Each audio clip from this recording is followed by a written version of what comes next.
Hi guys and welcome back to the channel.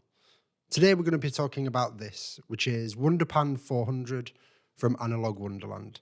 And this is no usual film review because there are a few things about this that I want to talk about other than just the results that it produces. So firstly, a little bit of background on Wonderpan. So earlier this year, 2023, Analogue Wonderland celebrated their 5th birthday. So they've grown massively over the last 5 years and obviously now have the lab. They claim to stock over 200 different films, although that's something that we'll talk about in a little bit. But basically what they wanted to do is to celebrate their birthday, they wanted to come up with releasing a film emulsion. Now, not a brand new emulsion. They've been very, very transparent about that. Basically, they worked with, in their words, one of their favorite film manufacturers and came out with Wonderpan 400. Now, this is, although it's called Wonderpan 400, it's not actually 400 ISO film. It is 100 ISO film, DX coated to ISO 400. So it's essentially 100 ISO film pushed 2 stops. Now, the reason for this is because they said that they really liked the results that it produces and they wanted to provide a way for their customer base to be able to try pushing film without having to really do anything on their end. Because it's DX coated to ISO 400, if you put it into a point and shoot like I did with my Olympus Mu, it automatically rates it at ISO 400. Now, Analogue Wonderland haven't actually released what film emulsion this is based on. I don't particularly know why they've not done that. I don't know whether it's just that they want there to be kind of some intrigue and something for people to kind of experiment with and try and find out for themselves, or if it's just that they have NDAs in place with the original film manufacturer that stops them from doing that. I don't know. But a little bit of research on the internet discovered that Wonderpan 400 is actually expired Ilford FP4 Plus, which is 100 ISO black and white film from Ilford. The batches that have been found online that I found on a forum called Furtrier was expired FP4 Plus from 2017, so 6 years expired, which basically means that you are shooting 6-year-old expired film pushed 2 stops, which is the reason why it has the characteristics that Analogue Wonderland have kind of promoted this on, which is really noticeable grain and extreme contrast. Obviously, they've not hidden from that. They've pushed the fact that they believe this to be a really contrasty, really grainy film. I mean, it even says the tagline is even "Grain never tasted so good." When it comes to the packaging and the whole chef Nintendo character thing, it's not personally to my taste, but also I don't really care what's on the canister. I care what comes out of it and what the negatives look like. So I think that it's a cheeky little bit of marketing on their end.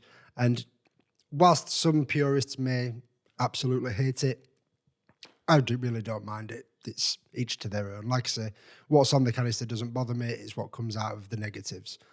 But I do think that it's worth bearing in mind that Wonderpan is a 24 exposure roll and it costs £8. And on Analogue Wonderland's website, you can buy a 36 exposure roll of not expired FP4 Plus for £8.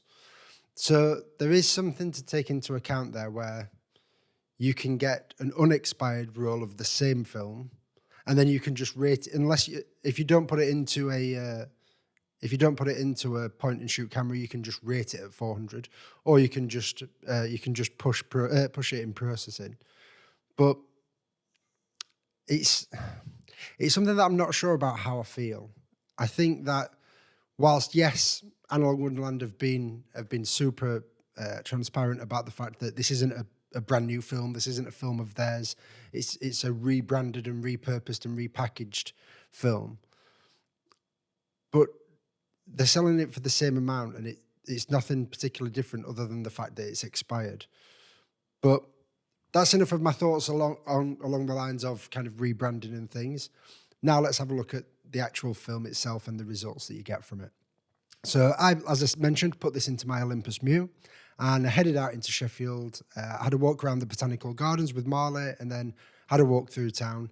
The reason why I shot it on this particular day was because I knew that it was going to be super contrasty, a lot of grain. I shot it on quite a cloudy, flat day because I thought if it's a really flat day, I'm not going to get too much contrast. If I shoot it on a bright day where it's really contrasty anyway, it's probably just going to be unusable. So I shot it on a really flat day, really cloudy, very dull. And to be honest, I'm very happy with the results from it. I really like the amount of contrast and the amount of grain. I really like the sharpness of it. The latitude seems pretty good because there were a couple of shots where I thought it might have been underexposed and it wasn't. But overall, I really like the images that it's come from. Now, does that mean that I'm going to go out and buy another 5 rolls of this? No, probably not. When I shoot black and white, I've got a couple of film stocks that are kind of favourites of mine anyway.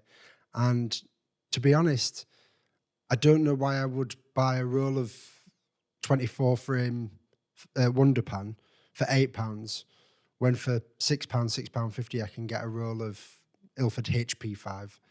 So rather than the FP4 Plus, which to be fair I've never shot before, but get some Ilford HP5, shooting that at ISO 400. I know what I'm getting. I know that I'm happy with the results. I don't have to worry about whether it's a flat day, whether it's really bright sunshine.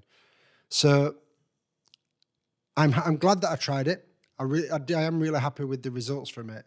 But in terms of is it going to be a film stock that I use again moving forward? Probably not. I do know that earlier on in the year they did have it on offer at £6.50, and at £6.50 it is more of a consideration. But at £8, I just don't think that it does enough personally for me.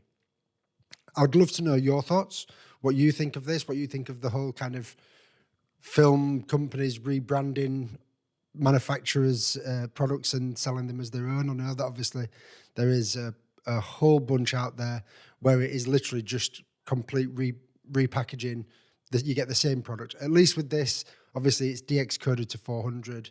It is expired film, so there is something that's been done to slightly modify it. Whereas I know that kind of Wonderpan and Kentmere, they've been repurposed and just plain repackaged and sold in the past. And there's loads of videos on YouTube all about that where they go into far more detail than I ever could.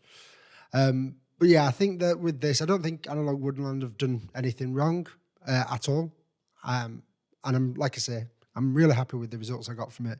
But moving forward, it's just not one for me. Let me know your thoughts down in the comments. I'll leave you with every frame from the roll. Thank you so much for watching. And as always, I'll see you in the next video.